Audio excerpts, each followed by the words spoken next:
All right, welcome. This is a tooltip for SQL Server Management Studio. I thought I would cover bookmarks today. A lot of times we have a lot of the lines of code that we're writing in SQL. This is a particular stored procedure that I wrote for the sample AdventureWorks database, the 2019 version there. And so anyways, yeah, you're going through here and you're looking around, you're going, man, I've got a problem with, say, for example, this line here, or maybe you want to review something on this aggregate here, something like that. You can go to View, bring up your bookmark window, and this bookmark window, of course, you can dock it wherever you want to dock it. I like putting it over here, so I have these tabs for the Object Explorer as well as the bookmarks. So once you have that up, you can simply bring your cursor on any of those lines there and just do a bookmark. You could do, you could right click on there and do a rename and say, well, I wouldn't probably put line 161, but maybe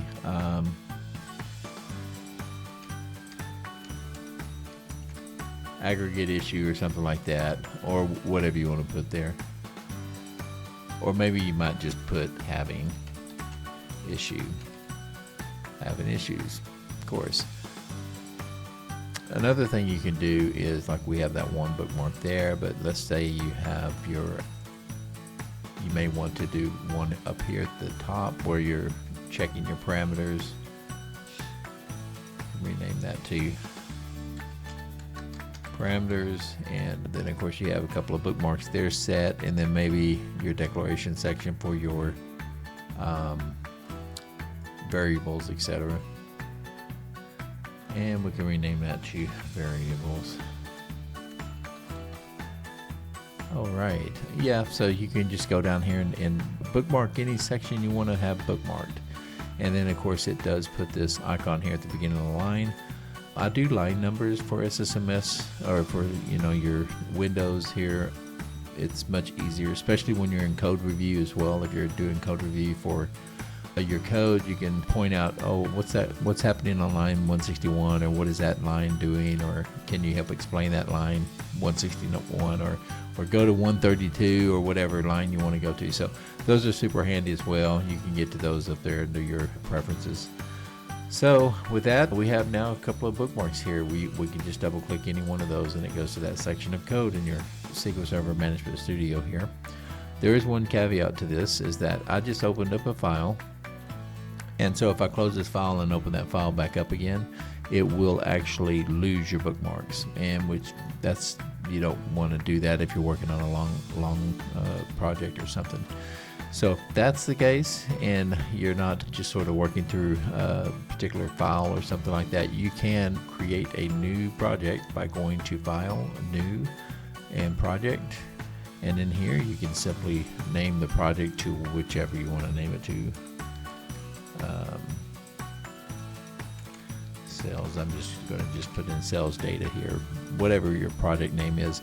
For example, if you're working with a vendor, it might be wise to put your vendor, or maybe if you're working with a client, you could put your client acronym name here. I'll just put, like, say, RWM for my name, underscore sales data. You could put, RWM underscore whatever the vendor name is, if you're working for a particular vendor or department within your client's organization, etc.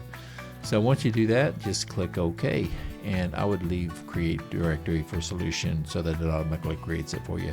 It will put it into your default management studio under your documents, so you can go there to look at the files that it generates. I'm going to hit OK. Once that happens, it opens up a Solution Explorer on the far right. If you're a developer, you're familiar with this Solution Explorer, Visual Studio, for example. So with that, we now have this section here, so I can actually go in, and I'm going to open up our recent file here, and there it is. Now we'll put any new files you open into the project under miscellaneous files, and then from there you can just drag and click it into the queries, so it belongs to your project now. So with that, though, you can have as many queries as you want listed there, and then also if you want to add your bookmarks, you can go ahead and add those as well. So if we go here, click on a new bookmark there. I'm just going to click a few bookmarks here. Just do that one. Let's call this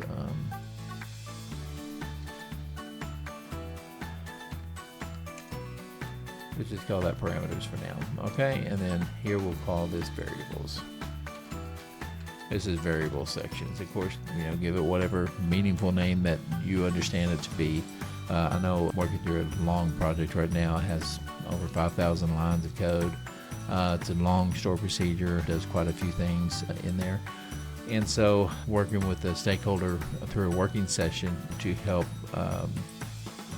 articulate the business rules for that particular store procedure, it was super helpful to actually create a project and then store the bookmarks in there. So that way, whenever you come back in here the next day or something, do another working session, or next week, you can easily pull up your project.